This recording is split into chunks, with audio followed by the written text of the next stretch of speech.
Thursday. Live mula sa GMA Network Center, ito ang 24 Oras. Magandang gabi po, Luzon, Visayas at Mindanao. Dalawang Senado na may dalawang Blue Ribbon Committee. Ganyan ang lumalabas ngayong parehong iginiit ng mga paksyon ni na Senador Win Gatchalian at Senador Alan Peter Cayetano ang kontrol sa Senado. Nagkasubukan ng ituloy ni Cayetano ang pagdinig sa flood control scandal na nilischedule na ng Gatchalian Block sa Lunes. Ilang politiko at personalidad naman ang pinangalanan ng 18 nagpakilalang dating sundalo na hinatiran umano nila ng mali-maletang pera. At kabilang daw dyan si Pangulong Bongbong Marcos, Senador Tito Soto at ang iniluklok ng Gatchalian Block bilang chairman ng Blue Ribbon Committee na si Senator Erwin Tulfo. Nakatutok live si Ian Cruz. Ian? Vicky Emil Pia, kabilang nga daw sa pinuntahan nitong mga dating sundalo para maghatid ng mali-maletang pera ang Ilocos, kung saan nakita pa raw nila roon ang ilang miyembro ng First Family. Blue Ribbon Committee hearing is now called to order. Bago mag-alas 10 ng umaga, pinangunahan na ni Senadora Pia Cayetano ang pagdinig. Ang mahirap na pagpasok ng resource person ang isa sa agad na ipinunto niya. Nagulat na lang ako na nakita ko doon si Secretary John Vic Remulla. Tinaharang ako. I never thought the day would come that somebody would prevent me from entering the Senate. May isa pa raw kasabay na pagdinig si Senadora Cayetano sa Committee on Ways and Means, kaya ipinasa na nito kay Senador Rodante Marcoleta na isa niyang vice chairman ang pamumuno sa pagdinig. Pinuna ni Marcoleta na wala ang inimbitahan si dating Speaker Martin Romualdez, pati na ang mga aide nito, gayon din ni dating Congressman Zaldico. Pero nasa bulwaga ng mga dating sundalo na naging tauhan ni dating Congressman Zaldico kasama si Attorney Levy Baligod. Ang inyo po sasabihin ngayon ay magiging record na ng kasaysayan ng Senado at kasaysayan na rin ng ating bansa. Hindi naman nanatiling parang naratibo lamang. Wala ang mga taga-Blue Ribbon Committee Secretariat, kaya si Senate President Cayetano na ang nanguna sa pag-take ng oath ng resource persons. May punto ring naputol ang live feed ng Senado. Dati na nagsalita ang mga dating sundalo ukol sa pagde-deliver ng mali-maletang pera na bahagi ng pondo mula sa mga substandard o ghost flood control projects at iba pang infrastruktura.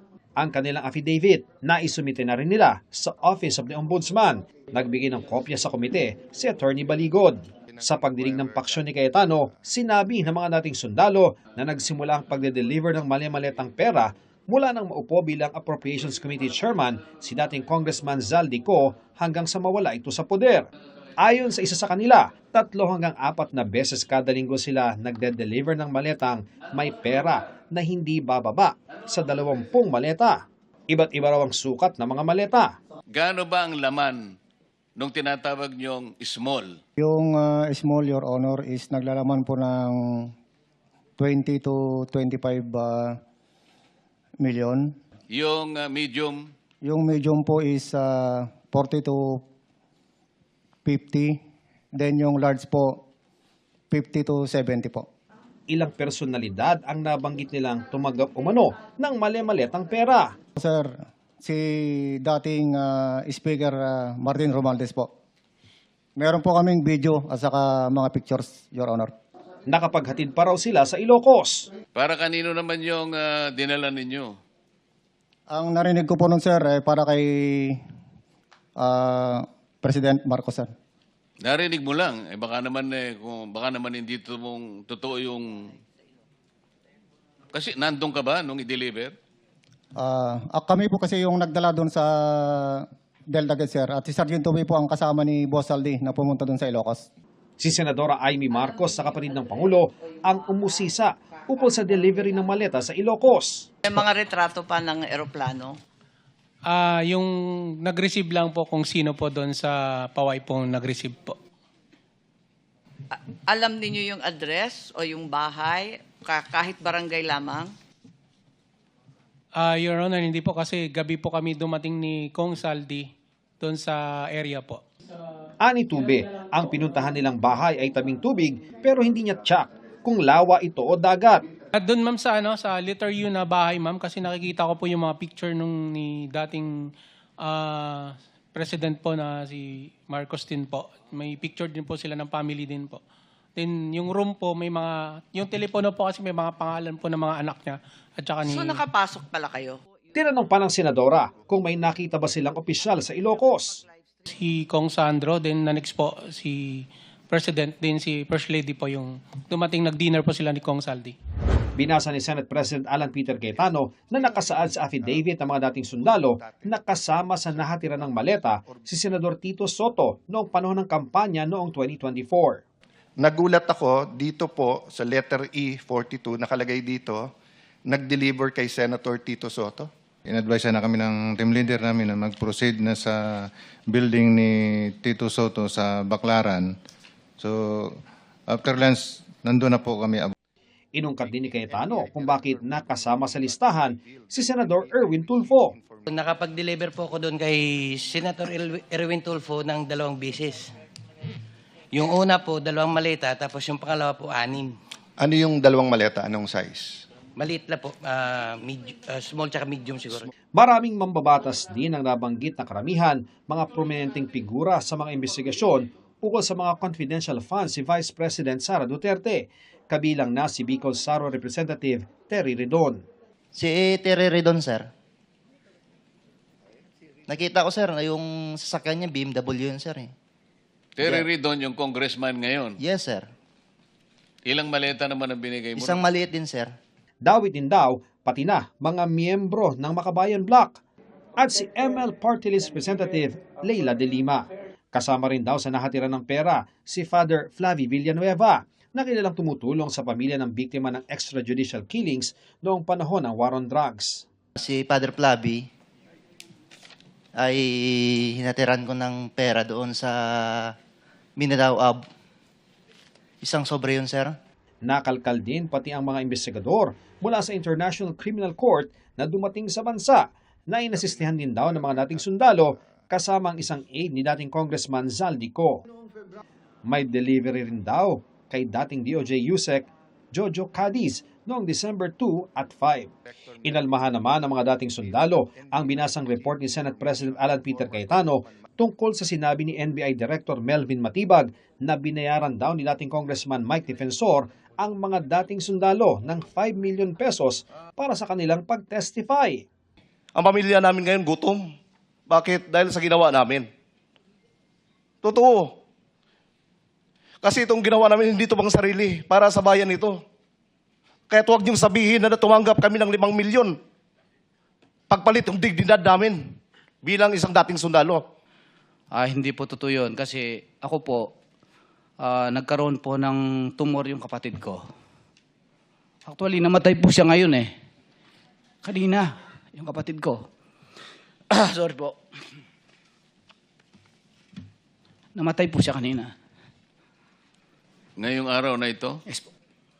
Patuloy pang kinukuha ng GMA News ang panig ng mga nabanggit na mga dating sundalo. Buduan. Kumakailan lang din po. Pia, umaasa naman sina Senador Alan Peter Cayetano at Rodante Marcoleta na hindi ito ang huling araw ng pagdinig ng Blue Ribbon Committee ukol nga sa flood control scandal. Marami pa raw kasing dapat busisiin lalo na sa iba't iba pang mga ebidensya at detalye ukol sa mga idineliver na mali-maletang pera. Ang bagong mayorya naman tinawag na bogus at illegal ang pagdinig na isinagawa ng kampo ni Cayetano. Yan ang latest mula rito sa Senado. Balik sa iyo, Pia. Maraming salamat, Ian Cruz. At abangan po maya-maya lamang ang reaksyon ng mga nabanggit na pangalan sa pagdinig ng paksyon ni Senador Alan Peter Cayetano. At bago po ang pagdinig na yan, ay nagtulakan muna sina Senador Robin Padilla at Interior Secretary John Vic Remulla. Dahil umano yan sa tangkang huwag papasukin ang resource person ng Cayetano Block. At nakatutok live si Sandra Aguinaldo. Sandra. Yes, Vicky, mula pa kagabi hanggang ngayong araw ay nagkasubukan nga po ng puwersa ang dalawang grupo dito sa Senado. Yan po yung Gatchalian Block at Cayetano Block. Nagpang-abot sina Senador Robin Padilla at DILG Secretary John Vic Remulla sa hallway na ito ng Senado. Ang balyahang ito bunsod ng kagustuhan ni Senadora Pia Cayetano na papasukin ang 18 ex-Marines na panauhin sa pagdinig ng Blue Ribbon Committee ng Cayetano Block. Bagay na hindi raw pwede, sabi ng paksyon naman ni Senador Sherwin Gatchalian. Ang nanaig ang grupo ni Padilla at Cayetano na nagtagumpay na makarating sa session hall kasama ang mga ex-Marines. Pero bakit nga ba humantong sa isa na namang tensyonadong sitwasyon ng Senado? Ang ganitong pangyayari, epekto ng sigalot sa liderato ng Senado sa pagitan ng nagpakilalang paksyon ni Senador Win Gatchalian na nagsasabing siya ang acting Senate President at sa paksyon ni Senador Alan Peter Cayetano na nagsasabing nananatili siyang Pangulo ng Senado. Ang dalawang kampo may kanya-kanyang Senate Blue Ribbon Committee. Ang komite ni Senador Erwin Tulfo ng Gatchalian Block at komite ni Senador Pia Cayetano ng Cayetano Block. Kaya kagabi, mistulang labanan ng memo ang nangyari. Sa memo ni Cayetano, sinabi niyang may hearing ang Senate Blue Ribbon Committee. Lahat daw ng Senate official at personnel na assigned sa aktibidad ng mga komite ay dapat magbigay ng full cooperation and assistance. Sa memo naman ni Gatchalian, sinabihan niya ang Senate offices na work-from-home arrangement ang mga empleyado sa araw na ito. Naglabas rin kagabi si Tulfo ng notice na kanselado ang public hearing ng Blue Ribbon ngayong araw. Pero giit din na Cayetano, tuloy ang pagdinig ng kanilang komite. Kaninang umaga, maagang dumating sina Cayetano at Gatchalian sa Senado. Si Cayetano nasa loob ng session hall at nag-inspeksyon sa paghahanda para sa kanilang pagdinig. Pero sa kanyang press con, iginiit ni Gatchalian, walang Senate hearing ngayong araw, kaya walang resource person na papapasukin. Papadlock po ba ang session hall or any committee room para hindi nila magamit? Hindi ako mahilig sa mga padlock, no. Basta sundan lang yung protocol. So ibig sabihin may mga protocols tayo for security, no. For example, kung walang hearing, di walang resource persons, no. Wala ring mga arrangements kung walang hearing, no? Kasi wala naman officially hearing today. So ano po yung aktual na mangyayari o gagawin kapag ka po sila ay dumating? I cannot speculate, Nympha, pero our position ay walang hearing today. Ang presensya ni Remulla sa Senado dahil daw sa hiling ni Gatchalian. Personally, ako humingi ng tulong kay Secretary Remulla para masigurado natin na ang premises ng Senado ay laging protektado at orderly. Pero ang patigasan ng dalawang panig na subok kanina. Nang dumating sa Senado ang mga inimbitang resource person ng Cayetano Block. Paliwanag naman ng Remulla, palabas umano siya noon nang biglang nakasalubong ang grupo ni Padilla at ng ex-Marines at wala umano siyang planong mangharang. I have to protect myself kasi siguro they were mga 50 sila eh. I wouldn't say tinulak niya ako pero siya yung nasa harap ko nung parang isang wave ng tao biglang nasa harap ko. Nagulutan na ako eh. Kung hindi motivated ba yung katawan ko, nahulog na ako nun eh. Paliwanag niya, nasa Senado siya para tumulong sa kaayusan sa labas ng Senado dahil sa mga rally. Nakipag-ugnayan din daw siya dahil pinatawag daw ng Cayetano Block si dating DPWH engineer Bryce Hernandez na nasa ilalim ng kustodiya ng BJMP na nasa ilalim naman ng opisina ni Remulla. There was a summon of the Sandigan Bayan na para i-produce si Bryce Hernandez dito. Nag-order yung old Blue Ribbon Committee. So kanina pinakita niya sa akin na yung new Blue Ribbon Committee sumulat na sa Sandigan Bayan na they no longer recognize the request. Nakapasok man sa loob ng session hall ang grupo ni Cayetano, wala naman ang staff ng Blue Ribbon Committee, bagay na pinuna ng grupo ni Cayetano. Walang staff, so you can take the chairs over there, over here. May I remind even our own employees, pagka in-interrupt nyo or disturb or titigilan nyo yung ating hearing, yan po ay criminal offense. Pinag-aaralan daw ng grupo ni Gatchalian ngayon ang pagsasagawa ng special session para aksyonan ang mga nabinbing trabaho sa 2 araw na hindi nagsesyon. Sinabi rin niyang siya ang magiging presiding officer ng impeachment court na nilitis kay VP Sara Duterte. Tayo ang magpe-preside. When will this happen, sir? I have to consult with the clerk of court, no? Kung ano yung mga procedures, no? But definitely pagbukas ka lang mag-oath. Sir, Plano rin daw niyang makipag-ayos sa grupo ni Cayetano. I plan to extend my hand to all the senators, no? Whether majority, minority, but of course in this case, the new minority. Pero tilang walang planong makipag-ayos sa ngayon si Cayetano. Sino ang susundin nyo? Yung peke na acting Senate President o yung sinasabi ng ating konstitusyon na Senate President?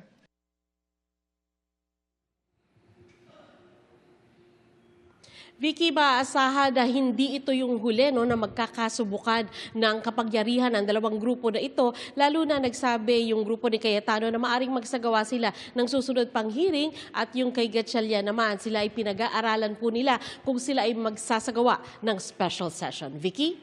Maraming salamat sa iyo, Sandra Aguinaldo. Nagpakita o magpakita muna ng ebidensya. Yan naman po ang hamon ng palasyo sa gitna ng aligasyon ng mga nagpakilalang ex-Marines na dinalhan ng mali-maletang pera si Pangulong Bongbong Marcos.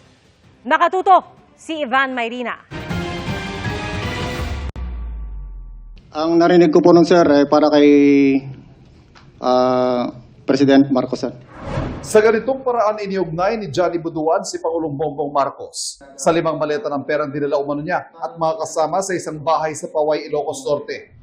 Pero sabi ng palasyo, patunayan niya muna ang aligasyon. Pakita mo na nila yung ebidensya. Madali kasi magturo. Lalo na kung ang balak mo lang naman talaga ay manggiba. At magsilbing isang obstructionist or destabilizer. So, dapat patunayan nila, bigyan nila tayo ng dokumento at hindi yung salita lamang. Bago ang pahayag ni Buduan, hindi pa magpakilalang dating Marines, ay nagkatulakan pa sa Senado sa gitna ng pagtatalo sa kumaaring ituloy ang investigasyon ng 2 paksyon ng nagpapakilalang mayorya. Ang Pangulo gusto nang matapos ang pagtatalo ng mga senador ayon sa palasyo. Kaya ganitong mensahe sa kanila. Umayos kayo. Unang-una, yung internal problems ng Senado, dapat sila muna ang mag-sort out nito. Sila ang mag-settle ng anumang issues na kinapapalooban ng Senado. Gayunman para sa palasyo na ayon sa batas ang palitan ng liderato sa Senado kahapon. Kinilala na po natin ang liderato ni Acting Senate President Sherwin Gatchalian. So kung ano man po ang kanyang ibibigay na mensahe sa ehekutibo, yun po ang ating kikilalanin. Sinagot din ng palasyo ang pahayag ni Senador Alan Peter Cayetano na hindi tunay na Senado ang sinusuportahan ng Malacanang. Sabi nito, naniniwala ang ehekutibo sa batas at sa mga desisyon ng Korte Suprema. Sabay banggit din sa desisyon ng Korte Suprema noong 1949 na pwede ang maging quorum ang 12 senador kung may mga senador na hindi mapipilit dumalo sa sesyon.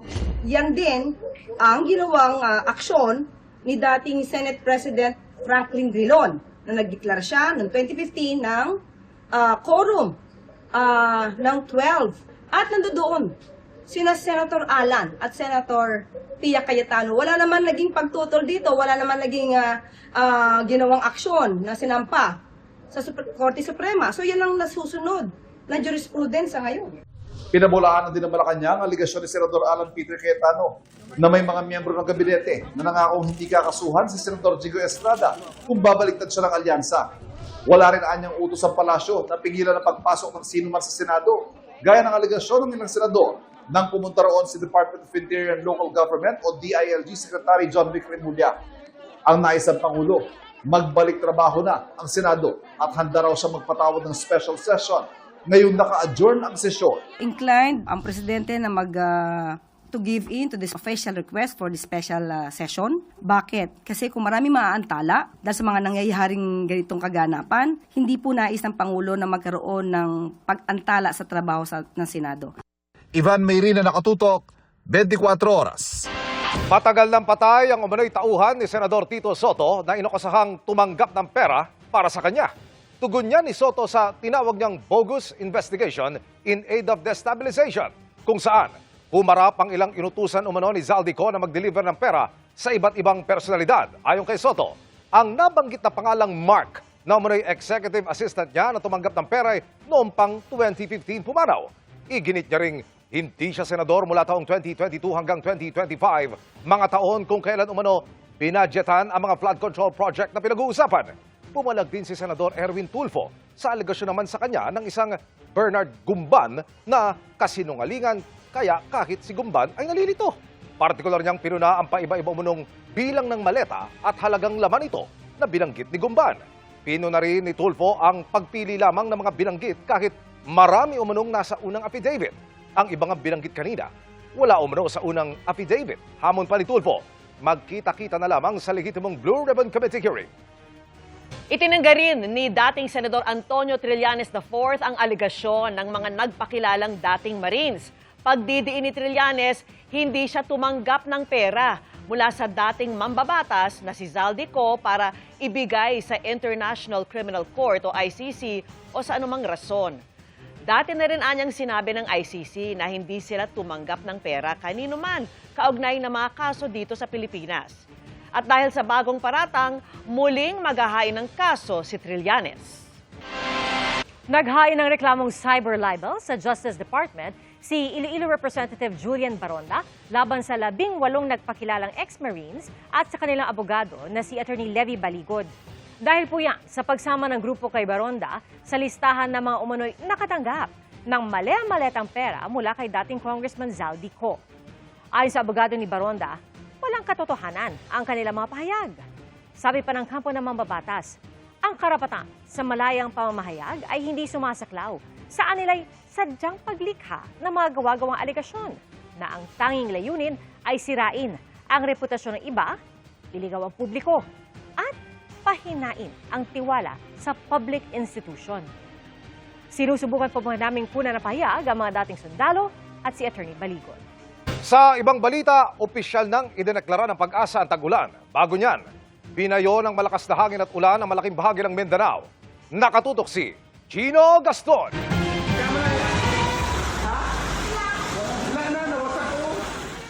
Malabagyo ang naranasang lakas ng hangin at ulan sa Tacurong City sa probinsya ng Sultan Kudarat nitong Martes. Kasunod niyan, ito na ang bumungad sa mga residente. Grabe pala yung lakas ng hangin. Natumba at nayupi ang mga yero ng parking shed ng isang universidad. Walang naiulat na nasaktan, pero 12 sasakyan na nakapark sa mga sandaling yon ang nagtamo ng pinsala. Ilang puno at poste rin ang natumba at humambalang dahil sa malakas na hangin. Patuloy naman ang koordinasyon ng lokal na pamahalaan sa pagsasaayos ng mga napinsala. Nagresulta sa abot tuhod na baha naman ang malakas na ulan na naranasan ng mga taga-barangay Tagpangi, Cagayan de Oro City kahapon. Stranded tuloy ang mga residente. Malakas din ang agos ng tubig na halos matangay ang nakatirik na bahay na yari sa kahoy. May ilang residente ring sumakay na sa sirang refrigerator. Ilang troso at yero rin ang humambalang sa kalsada. Isa sa nagpabaha sa lugar ang pag-apaw ng malapit na ilog. Sa bayan naman ng Maragusan sa Davao de Oro, problema ang madulas na daan. Halos buong kalsada na kasi ang nabalot ng putik at hindi na natutuyo. Bunsod ng sunod-sunod na mga pag-ulan. Dahil diyan, may ilang bahagi na ng kalsada ang nasisira. Meron ding mga pagguho ng lupa sa gilid nito. Pahirapan tuloy ang pagdaan ng mga motorista. Penerwisyo rin ng baha ang kalsadang ito sa Tagbilaran City, Bohol. Bunsod ng mga naranasang pag-ulan. Ayon sa Pag-asa, localized thunderstorms ang nagpapaulan sa Mindanao. Apektado naman ng habagat ang malaking bahagi ng Luzon. Chino Gaston, Nakatutok, 24 oras. Sinampahan ng kasong malversation at graft ang mag-asawang Diskaya at 9 na empleyado ng Department of Public Works and Highways. Kaugnay po yan sa mga flood control project sa Kalumpit, Bulacan na aabot sa 54 million pesos ang halaga. Nakatutok si Marisol Abduraman. Mismong sina Department of Public Works and Highways o DPWH Secretary Vince Dizon at Assistant Ombudsman Miko Clavano ang nagsampa ng kaso sa Malolos Regional Trial Court laban sa mag-asawang Curly at Sara Diskaya at siyam na empleyado ng DPWH. Ang mga kaso, malversation of public funds or property through falsification of public document at paglabag sa Anti-Graft and Corrupt Practices Act. Bago nito, tanging si Sara Diskaya ang may kaso, kaugnay ng pagkakasangkot sa 96 million pesong umano'y ghost flood control project sa Davao Occidental. Happy, yes! Kaya siya nakulong sa Cebu. Tanging pagkaka-cite in contempt ang hinarap ni Curly Diskaya, kaya nasa custody ng Senado. Dahil dyan, finally din, maaresto na rin siya. Tulad ng kanyang asawa at tulad din ng mga kakuntsaba nila. Ang Diskaya parang Napoles yan. Dito sa flood control scam. No, talagang malaking isda yan. 2016 pa lang nag-ooperate na sila, bilyong-bilyong piso ang kanilang nakalap, ang kanilang ninakaw. ang mga bagong kaso ay kaugnay ng 54 million flood control project sa 3 barangay sa Kalumpit, Bulacan. Ito yung mga flood control na binaboy. Yung 3 barangay sa Kalumpit, hanggang ngayon, taon-taon na, binabaha pa rin. Yung mga kababayan natin, kahit summer, binabaha doon. Sa investigasyon ng Ombudsman, nadiskubre na bayaran ang unang billing ng proyekto kahit hindi aprobado ang disbursement voucher. Full payments for dredging and embankment items were made without any basis for computation or the necessary supporting documents required to prove project accomplishment. Lumabas din umano sa investigasyon na pinayagan ng mga akusadong opisyal ang mga kontraktor na kunin ang nasabing pondo. Malinaw umano itong malversation of public funds. The prosecution will now proceed to the trial phase where evidence will be presented. So you're 100% sure set Max conviction against this 11 now? Base sa ebidensya, para sa akin, oo. Hihintayin na lang daw ang warrant of arrest laban sa mga akusado para maaresto sila. Ang nasabing proyekto naman, inaayos na ayon kay Dizon. Sinusubukan pang kunin ang bagong pahayag ng mga diskaya at iba pang kinasuhan. Marisol Abduraman, Nakatuto, 24 Oras. Umalma ang mga mambabatas na inakusahan ng mga nagpakilalang ex-Marines ng pagtanggap ng pera mula kay dating Congressman Zaldico. Kasi nangalingan po yung sinasabi po ni Jolene Cadyao, no? Kahit anong panahon, sa kahit anumang lugar, wala pong dineliver sa akin na kahit ano pong maleta. Wala kaming transaksyon na maaari ko siyang bigyan o maaari niya akong bigyan ng pera. Itong ginagawa po nila ay para lamang i-discredit yung mga miyembro ng prosecution. Doon sa unang affidavit na kanilang sinumite, according to them, binigyan daw ako ng maleta doon sa HOR. Pero ngayon, sinasabi naman nila, binigyan daw ako sa townhouse. Kitang-kita na yung pagsisinungaling nila. Ayon naman kay Congressman Jervel Luistro, layon lang ng alegasyon na sirain ang kanyang kredibilidad. Sabi naman ni Congresswoman Lalia de Lima, wala siyang natanggap na pera, mapa sa maleta, paper bag o anuman. Nagkakabuhol-buhol na anya ang paratang laban sa kanya dahil imbento lang umano ang mga alegasyon. At tinawag naman ni Congressman Zia Adyong na political theater at pamumulitika ang ginagawang ito laban sa kanila. Naniniwala rin siyang sinadya ito para maging distraction sa papalapit na impeachment trial ni Vice President Sara Duterte. At sa pinagsama pahayag ni na dating Representatives Franz Castro, Arlene Brosas at Raul Manuel, tinawag nilang nakakahiyang kasinungalingan ang mga pahayag laban sa kanila. Walaan nila sila anumang proyektong pang-infrastruktura na inirekomenda o ipinanukala. Tugon naman ni dating Congressman Ace Barbers, sa korte na lang daw magpaliwanag ang mga dating sundalo. Political destabilization umano ito para malihis ang atensyon ng publiko sa impeachment ng vice-presidente. Sinusubukan pa po namin kunan na pahayag ang iba pang mambabatas na pinanglanan ng mga nagpakilalang dating sundalo. Patay ang 7 sakay ng tricycle matapos itong salpukin ng SUV sa San Juan, Batangas. 2 taong gulang na bata ang tanging nakaligtas. Ang nahulikam na disgrasya, tinutukan ni Tina Panganiban Perez. Nakasunod ang coaster bus na ito sa isang SUV sa kahabaan ng National Highway sa Barangay Abong, San Juan, Batangas. nang biglang lumipat ng linya ang SUV pakaliwa at sinalubong ang isang tricycle. Sinubukan pang umiwas ng tricycle pero inabot pa rin. Sa lakas ng banggaan, tumalsik pa ang ilang sakay ng tricycle at nagulungan ng coaster bus. Nabangga po nitong SUV yung tricycle. Tapos ayun nga po, tumalsik yung mga passenger ng van ng tricycle. Sakto namang nasagasaan nung bus na kasalubong yung mga passenger na tumalsik po. Wasak na wasak din ang tricycle na nayuping parang lata. Dead on arrival sa ospital ang 5 sakay nito. Sinubukan pang gamutin ang 2 pang biktima pero kalaunay binawian ng buhay.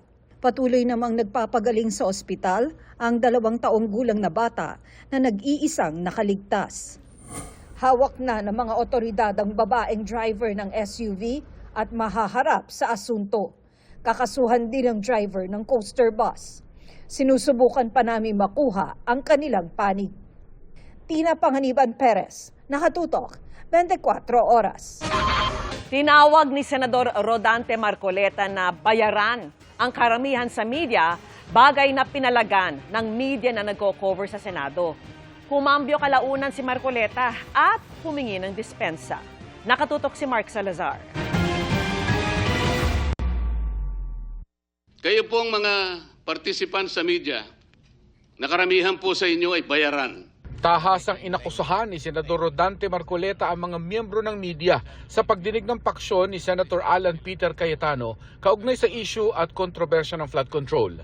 Sabi ni Marcoleta, bakit hindi raw kine-question ng media ang 11 senador ng paksyon ni Senator Win Gatchalian na walaan niyang ginagawa para ituloy ang pagdinig sa tinawag niyang karumal-dumal na pagnanakaw sa salapi ng bayan. Deserve aniya ng taong bayan ng mga sagot kung sino ang tumanggap ng pera. Sasabihin ko na sa inyo ito, meron po bang nagsalita sa kanila? Kayo pong members ng media, tinanong niyo po ba sila kung bakit nagpakatahimik sila? Halos 10 buwang singkad, hindi sila kumibo. Kinundina ng Senate media ang pahayag na yan ni Marcoleta. Hindi lang anila irresponsable ang pahayag ni Marcoleta, kundi pag-atake rin sa isang institusyon na kinikilalang mahalaga sa anumang demokrasya. Ang pahayag ni Marcoleta hindi rin anila makatarungan at paninira sa media workers na posibleng maharap sa pananakot at panggigipit at nalalagay sa panganibang buhay para magbigay ng impormasyon sa publiko at mapanagot ang nasa kapangyarihan. Ang paratang ni Marcoleta kung hindi suportado ng ebidensya ay nakasisira sa tiwala ng publiko sa lehitimong pamamahayag at lumilikha ng negatibong pagtingin sa media practitioners na nagtatrabaho lamang. Dagdag ng Senate media, hindi kailanman dapat idamay o gamitin ng mga mamamahayag sa tapatan, alitan o agawan ng kapangyarihan ng mga politiko. Hindi masama at mahalaga naman sa isang demokrasya ang pagpuna sa media coverage. Pero ibaan nila yung constructive criticism o pagbatikos para makatulong sa tahasang paninira sa mga mamamahayag. Hindi nila humihingi ang media ng papuri, pero hindi rin nila deserve ang walang batayang pagkondena. Ang nararapat nila ay magkaroon ng media ng kalayaang magulat nang hindi binabansagan ng kung ano-ano, hindi binubuli at hindi isinasakripisyo sa labang politikal ng iba. Sa press conference kaninang hapon, nilinaw ni Marcoleta na hindi niya nilalahat ang media. Humingi rin siya ng sorry. Pwede niyo bang i-play yung statement ko if I said that exact sentence? Baka hindi ganun ang pagkakasabi ko. Meron po bang basis yung frustration ko? Hindi ko po nilalahat. Wala akong sinabing the entire media ay bayaran. Wala po akong sinabing ganun. Maybe I had some frustrations with PR. Pasensya na po kung ako'y nakapagsalita ng ganun. I did not mean it. Ito po ay dahil sa frustration ko sa nangyari at sa nangyayari pong nakikita ko. Ang gusto ko po, makatulong kayong lahat para yung katotohanan. Ang katotohanan lang po importante rito. Wala na pong iba. Kapag ang pag-uusapan po natin ay hindi na katotohanan, hindi na po ako sasali doon. Mark Salazar, Nakatutok 24 oras. 3 araw bago ang pasukan, dagsa na po sa Divisoria ang mga gustong makatipid sa mga school supplies. Ang presyuhan doon, ininspeksyon ng Department of Trade and Industry o DTI. Nakatutok si Bernadette Reyes. Ilang araw bago ang balik eskwela, namili ang ilang pamilya ng school supplies sa Divisoria sa Maynila. 2K per person. Kasi kasama yung sapatos, bag, and school supplies. Sa mall kasi may pricey. Pricey siya, tapos same din naman din yung brand siguro dito lang din sa Divisoria. Mas mura siya sa mga direct supplier po kasi yung sa Divisoria. Kumpara sa mall. Kaya mas nakakatipid po kasi. Dahil marami po akong anak eh. Kaya tipid din po. Kanina nag-inspeksyon sa Divisoria ang Department of Trade and Industry para masigurong nasusunod ang price guide. Sa 169 items na nasa listahan, 68 items ang mas mababa ang bentahan tulad ng notebook, pad paper, intermediate pad at ruler. Tumaas ang presyo ng ibang brand ng 22 items sa listahan tulad ng lapis, pambura at ballpen. Depende naman sa brand, may tumaas at may bumabang presyo ng crayons. Logistics cost and then acquisition cost. Usually, yun naman yung nag-contribute sa additional cost. There's a lot of inventory din, no? According to nanay and to the ates here, binabari nila yung price para at least mabenta din yung mga items. Ayon sa DTI, sa humigit kumulang 170 items na nakapaloob sa gabay sa mga mamimili, mahigit 100 ang hindi nagbago ang presyo ngayong taon. Pero marami rin ang mga bumaba ang presyo tulad ng mga notebooks gaya nito na ibinebenta sa halagang 120 pesos kada bundle o 12 pesos kada piraso. Mababa din ang bigay ng supplier eh. Kaya mababa din po. Mahigpit rin nila ang kompetisyon sa mga nagbebenta online kaya hanggat maaari binababaan ng mga nagtitinda sa Divisoria ang kanilang presyo. Pinakalaban naman namin sa online, ma'am, yung mga nag-walk-in sa amin, talaga nakikita talaga nila yung mga binibili nilang like mga item. Payo ng DTI para matiyak ang kalidad ng school supplies, hanapin ang label na nagpapakita ng pangalan ng manufacturer at description ng school supplies. Yung saan po gawa at yung syempre yung let's say sa notebook ilang pahina yan, ilang leaves yan. Hindi sakop ng DTI price guide ang school uniforms. Ayon sa ilang nagtitinda, parehas pa rin ang presyo kumpara nung nagdaang school year sa Divisoria. Pero sa mga ngayon palang hahabol mamili, nagkakaubusan na ng sizes sa ilang pwesto. Mare-restock pa naman? Hindi na po, ma'am. Kumbaga, di na kami kumukuha ng stock. Kung anong meron kami, ma'am, ayun na lang. Bernadette Reyes, Nakatutok, 24 oras. Happy Thursday, chikahan mga kapuso! Usap-usapan recently ang Siargao Beach vacay ni Cassie Legaspi na isa rin daw beach date? Ang sagot ni Cassie sa tanong na is she taken or single, ichichika ni Nelson Canlas. Binisita ng GMA News ang set ng upcoming political thriller series na Whispers from Heaven na pinagbibidahan ni Bea Alonzo. Inabutan namin kinukunan ang eksena ni Maricar Reyes, Cassie Legaspi, Sean Lucas, Eunice Lagusad at Vanessa Peña. Tensyonado ang mga tagpo pero kapag hindi na rumorolyo ang kamera, iba na ang vibe sa set. Okay, yung conflict and yung drama, sa story lang po yan ha. Pero sa set, complete opposite. Parang every time magka-cut siya, parang, oh, okay, back to being light, tawanan, ganun. Naninibago raw si Cassie dahil kakaiba ang atake niya sa role kumpara sa nagdaang Kapuso Afternoon Prime Series na Hating Kapatid. Ganon din ang pakiramdam ni Sean na ngayon ay co-host ni Heart Evangelista sa GMA Network all-original game show na The People Have Spoken. Very different po sa like the usual na I do hosting. Yung past roles ko very comedic talaga. Siguro it's more serious. Nagawi naman ang kwentuhan namin sa mas personal na mga bagay. Partikular na ang umano'y beach date ni Cassie with a foreign national sa Siargao. Oh my gosh! Oh my gosh! Ito ba to? Okay. Okay. Oh my goodness. Okay. So,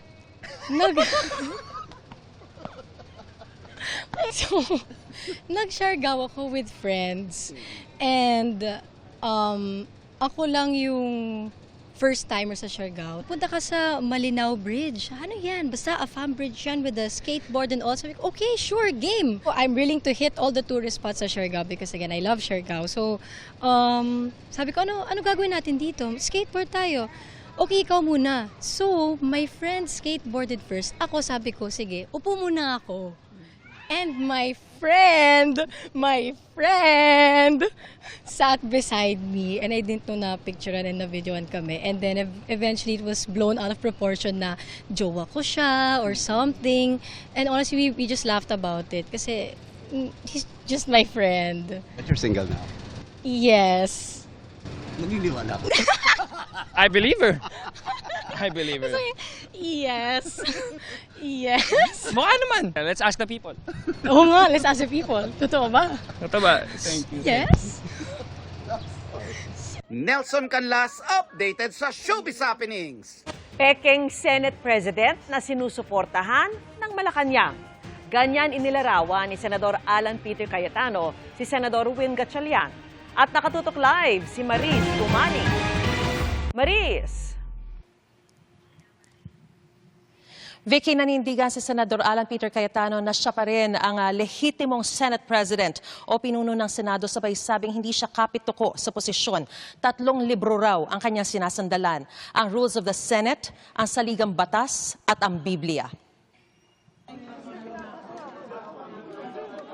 Hindi lang natitinag si Senador Alan Peter Cayetano. Anya, siya pa rin ang Senate President hanggat walang 13 boto na makukuha ang grupo ni Senador Win Gatchalian. Sino legitimately elected Senate President? Nasa harap niyo. But I have to assert my authority as Senate President. Now, it's up to the employees ng Senate sa konsensya nila. Kasi alam naman nila kung sino sasabing totoo. So now, it's between power and truth. Sino ang susundin nyo? Yung peke na acting Senate President o yung sinasabi ng ating konstitusyon na Senate President? So Malacanang, yun lang advice ko sa inyo. Hintayin nyo na maka-13, tawagin nyo yung special session. Sabi ni Cayetano, panay daw ang meeting ng 11 senador na nasa paksyon ni Gatchalian sa Malacanang. At paniwala ni Cayetano, coordinated nga ang nangyari kahapon na pagbakante ng lahat ng posisyon sa Senado, kabilang ang Senate Presidency at chairperson ng mga komite. Senator Jinggoy told the Senate media, di ba? At the right time, susunod na kabanata, ilalabas sa inyo yung ebidensya ng mga tumatawag sa kanya, at least 3 o baka 4 silang tinawagan. Etong 11 nagmi-meeting to with Malacanang. Etong kahapon na nangyari, coordinated yan. Kaya sabi ni Cayetano, hindi raw sila patitinag. Ang grupo niya anya ang totoo. Kaya magkakaroon pa ng anyay Blue Ribbon hearing ulit. Pero ang sabi ni Senador Erwin Tulfo, ang chairman ng Blue Ribbon ng grupo ni Gatchalian, one-sided ang nangyari kanina. Sila lang daw ni Senador Tito Soto ang pinangalanan at pinagbintangan na tumanggap daw ng mali-maletang pera, bagay na itinanggi na ng dalawa. Kaya sa Blue Ribbon hearings daw ni Tulfo sa Lunes, ipatatawag din niya ang mga nagpakilalang dating sundalo. Kailangan po, kasi baka kami sabihin ng tao, kaya nagtatago tayo, kinakatakutan natin. Tatanungin ko lamang po, anong dahilan? Yung mga na, hindi po natanong ni Senator Marcoleta, itatanong ko. Okay. Sumagot na ba Kasi sila? itatanong ko, ipapaalala ko po sa kanila, bakit nawala na yung pangalan ng mga kasama ko naman? Sila Senadora Loren at saka Senador Mark, ba't wala? Natanong din si Cayetano kanina kung bakit nilaktawan sa affidavit ang pagdala raw ng maleta ng mga dating sundalo noong taong 2024 kina Loren Legarda sa bahay nito sa Makati City at sa bahay ni Senador Mark Villar sa Las Piñas noong taong 2022. Kinukuha pa namin ang reaksyon ni Legarda at Villar. Vicky, ayon sa Blue Ribbon Oversight Office Management ay magdaraos daw sila ng pagdinig sa darating na Lunes, June 8 ng alas 9. Ito yung sa block ni Gatchalian. At iniimbitahan nila rito muli sina Attorney Baligod at ang 18 ex-Marines. Sabi naman ni Senador Alan Cayetano kung itutuloy daw nila ito sa Lunes para hindi sila makapagdaos ng hearing sa Martes, ba't naman daw sila pupunta? Pero handa naman daw sila makapag-usap ng maayos sa kabilang kampo. Vicky? Maraming salamat sa iyo, Maris Umali. Hanggang sa labas ng Senado, mataas ang tensyon. Sa isang punto, nagkainitan at nagkapisikalan pa ang ilang nagpoprotesta. At nakatutok doon live, si Oscar Oida. Oscar? Yes, Pia, sa buong maghapon ay naging bantay sarado ang paligid ng Senado sa mga pulisya. Hindi naman natinig o hindi naman natinag ang hanay ng mga ralista. Nagkakantsawan, nagkainitan, hanggang sa nauwi pa nga sa pisikalan at batuhan.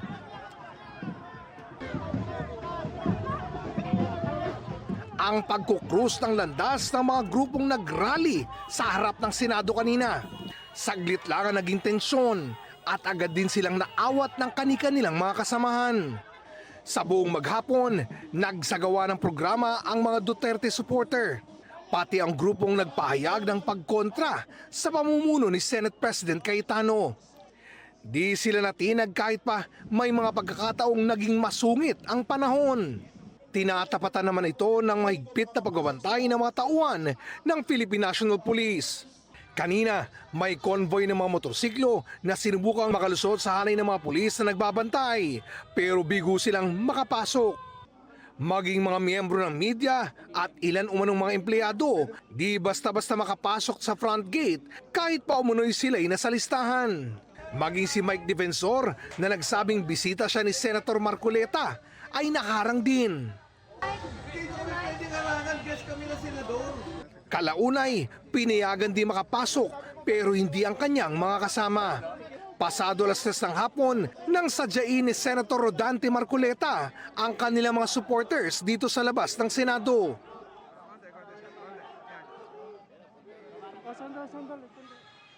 Pia, sa mga sandali ito ay nagpapatuloy ang programa ng mga nagtitipon-tipon dito sa labas ng Senado. No? Inaasahan na bandang 8:30 to 9, isang prayer vigil ang magaganap. Matapos ito ay wala pa namang kasiguraduhan kung tuluyan namang lilisanin ng mga ralista ang lugar. Pia? Maraming salamat, Oscar Oida. At mga kapuso, opisyal na ngang nag-umpisa ang tag-ulan. Base sa pagsusuri ng Pag-asa, dumadalas na kasi ang mga pag-ulan nito nakalipas na 5 araw dahil sa southwest monsoon o habagat. Bukod sa habagat, patuloy ding binabantayan ang low pressure area sa labas ng Philippine Area of Responsibility na inaasahang magiging bagyo sa loob ng 24 oras. Huli ang namataan sa dagat kanluran ng Calayan, Cagayan at posibleng pumasok ng PAR mamayang gabi o bukas. Pwede pang magbago yan kap patuloy pong tumutok para sa mga update. Base sa datos sa Metro Weather, asahan ng maulang maga bukas sa kanlurang bahagi ng Northern at Central Luzon, kaya hindi sa ilang bahagi ng Mimaropa at Bicol Region. Posibleng lumakas ang ulan sa hapon lalo na sa ilang bahagi ng Ilocos Region at Cordillera Administrative Region. Sa Visayas at Mindanao naman, may tsansang ulanin sa umaga ang summer provinces. Pagsapit ng hapon, asahan ng pulo-pulo at hanggang katamtamang ulan sa buong Visayas. Malawak ang pag-ulan naman ang posibleng maranasan sa Mindanao at may tsansa ng heavy to intense rains sa Zamboanga Peninsula, kaya ingat po sa baha at landslide. Dito naman sa Metro Manila, mataas ang tsansa ng ilang oras na ulan sa tanghali hanggang hapon, kaya lagi pong magdala ng payong. Iniimbestigahan ng National Bureau of Investigation o NBI ang impormasyong sinuhulan ni dating Congressman Mike Defensor ang 18 nagpakilalang dating Marines para tumestigo. Batay umano yan sa testimonya ng isang malapit sa isa sa mga dating sundalo. At nakatutok si John Consulta.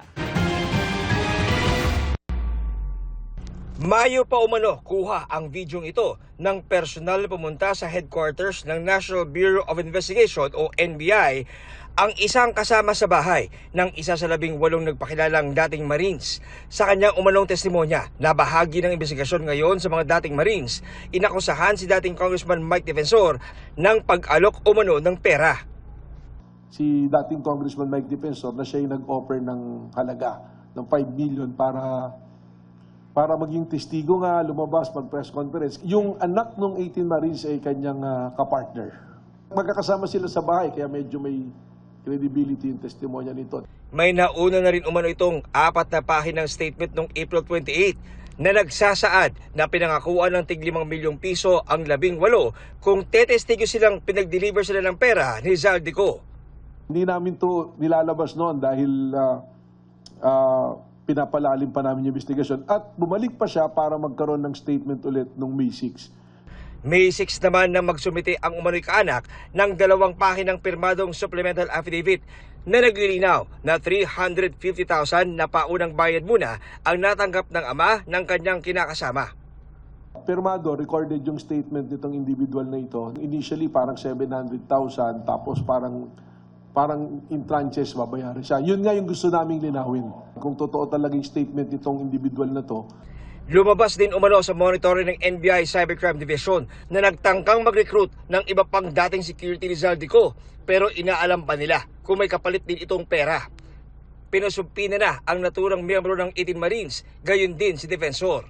Sagot ni Defensor. Ganyan-ganyan ang ginawa nila noon kay Gutesa.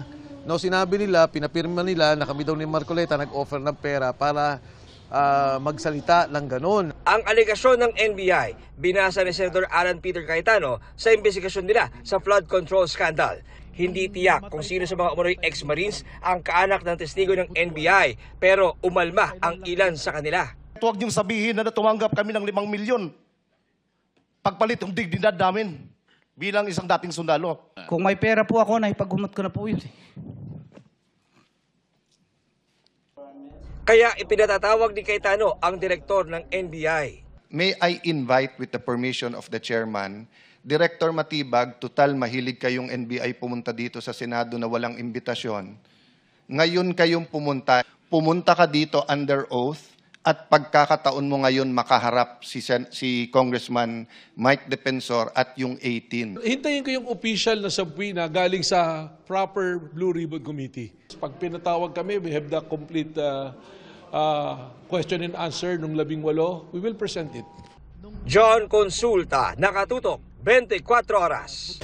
Iniurong ang arraignment ni Senador Jingoy Estrada para sa kanyang plunder case dahil sa nakabinbin niyang motion para ibasura ito ng korte. Samantala, sinagot ng pulisya ang tanong kung bakit nakapatong lang ang detainee shirt sa mugshot ng senador. Nakatutok si Joseph Moro. Sa labanan ng numero sa Senado, isa si Senador Jingoy Estrada sa mga nabawas na bilang sa kampo ni Senador Alan Peter Cayetano dahil sa kinakaharap nitong mga kaso sa Sandigan Bayan. Pero para kay Estrada, si Cayetano pa rin daw ang Senate President dahil nananatili pa rin naman siyang senador. They cannot invoke Abilino versus Cuenco. Why? According to the 1987 Constitution, majority of all members 24. 24. Ang ini-invoke nila, some senators are saying 22 na lang yung mga senators ngayon because Senator Bato is nowhere to be found and I am in detention.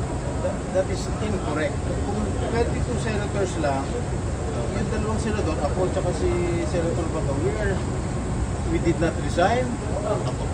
Hindi kami, buhay na buhay kami, we are not physically incapacitated. Hindi natuloy ang arraignment at pagsasakdal ni Estrada sa Sandigan Bayan 5th Division para sa plunder kaugnay sa pagkuha umano niya ng 573 million pesos na kickback sa mga flood control project. Nakabinbin pa rin kasi ang mga motion niya para ipabasura ito sa korte at ibalik sa Department of Justice o Ombudsman. Natuloy ang arraignment at naghain ng not guilty plea ang mga kapwa niya akusado sa plunder ng mga suspendidong assistant district engineers. Wala ang isa pang co-accused si dating Public Works Secretary Manuel Bonoan dahil nasa ospital ito. Online naman ang arraignment ni Estrada sa Sandigan Bayan 2nd Division para sa kasong graft dahil umano sa pagkuha niya ng 213.7 million pesos na kickback sa flood control project sa Bulacan kasabwat umano si Bonoan. Susubukan ng kampo ni Estrada na hilingin gawing online ang pagsasakdal sa 5th Division at kung magbabago ang rules sa Senado ay hihiling din daw sila na maka-attend ng sesyon online kung papayagan ng korte. That's the hope. Why is it? Kasi, di ba, they lack a quorum eh. Okay. A quorum is technically the number of seats. So there are 24 seats in the Senate. Okay. So hindi mahirap yung sinasabi ni Senator Tulfo kahapon na we are a majority of 22. Kasi 24 naman talaga dapat sila. Tumanggi maghain ng plea o tugon si Estrada kaya ang korte na naghain ng not guilty plea para sa senador. Bago ito, sinubukan ng kanyang kampo na ipabasura rin sa korte ang kaso ng ombudsman dahil hindi nila binanggit kung paano niya kinolekta ang umano'y mga komisyon. Sabi ng prosekusyon, hindi ito totoo at ilalatag nila ang ebidensya sa paglilitis. Ayon kay Deputy Special Prosecutor Omar Sagadal, kumpleto ang charge sheet at naaayon ito sa kinakailangan ng rules of court. Sa huli, ibinasura ng 2nd Division ng Mosyon Estrada, gayon din ang mosyong ipabasura rin ng kaso ni Bunoan. Ipatatawag ng korte si Bunoan para isakdal sa mga susunod na araw.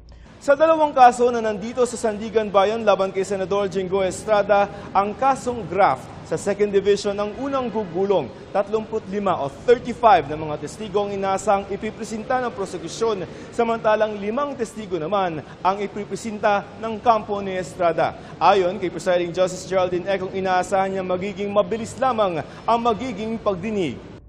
Ang pinag-uusapan lamang dito ay ang proseso ng budget kung saan nakialam umano si Estrada at Bunoan para makakuha ng mga kickback.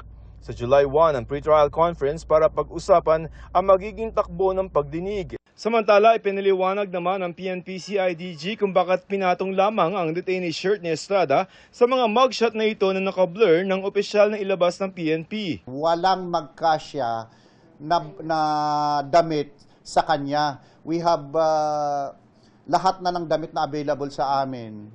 Pinasukat namin, hindi talaga magkasya doon sa build ng katawan niya. Joseph Morong, nakatutok 24 oras. Pinili ng hindi sagutin ng House Prosecution Panel ang mga tugon ni Vice President Sara Duterte sa articles of impeachment. Magsusumite na lamang sila ng isang manifestation o paliwanag kung bakit hindi na sila maghahain ng bagong tugon sa mga binanggit ng bise. Yan ay dahil hindi naman umano pagkontra sa mga facts ng aligasyon sa articles of impeachment ang isinumiting sagot ng kampo ng bise. Nakatakda ng pirmahan ng mga miyembro ng House Prosecution ang manifestation na target isumite sa Lunes. Bilang pakikiisa sa World Environment Day, nagsagawa ang Kapuso Network ng Kalikasan Fair sa GMA Network Center. Pakikiisa rin ito sa pagdiriwang ng Sustainable Gastronomy Day at Philippine Environmental Month. Sabay rin ito sa ika-76 na anibersaryo ng GMA Network. Katuwang dito ng Kapuso Network ang iba't ibang ehensya ng gobyerno tulad ng Department of Agriculture na nagdala ng fresh produce mula sa local farmers sa pamamagitan ng Kadiwa Program. Namigay din ang Bureau of Plant Industry at Department of Environment and Natural Resources ng libreng seedlings. Maaring makakuha ang publiko ng libreng seedlings sa mga tanggapan ng mga naturang ehensya. Meron ding clothing donation drive katuwang ang Quezon City LGU kung saan makikinabang ang mga graduating college scholars at out of... 3 Pilipino ang pinarangalan sa campaign Asia Pacific Power List 2026. At kabilang dyan si GMA Network Chief Marketing Officer Lizel Maralag. Nakatutok si June Veneracion.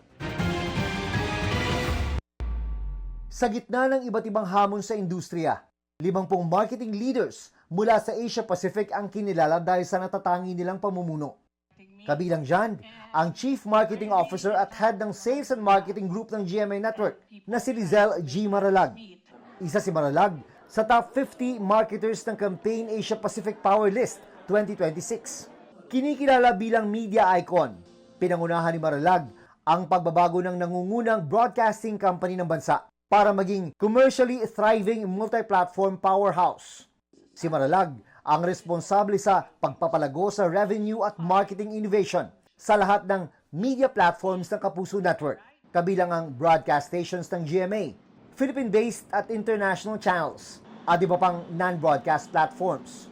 Sa ilalim din ng kanyang pamumuno, ang GMA ang naging tanging Philippine Broadcast Company na nagkaroon ng pinakamaraming local at global marketing awards. Media Icon Award din si Maralag noong 2025 at pinarangalan din siya sa Hildegard Awards for Women in Media and Communication noong 2019 sa advertising category. June Veneracion, nakatutok, 24 oras. At yan po ang mga balita ngayong Webes. Ako po si Vicky Morales. Ako po si Emil Sumangil. Ako po si Pia Arcangel. Ito po ang GMA News. Walang kinikilingan. Walang pinoprotektahan. Noon at ngayon, serbisyong totoo. At dahil hindi natutulog ang balita, nakatutok kami 24 oras.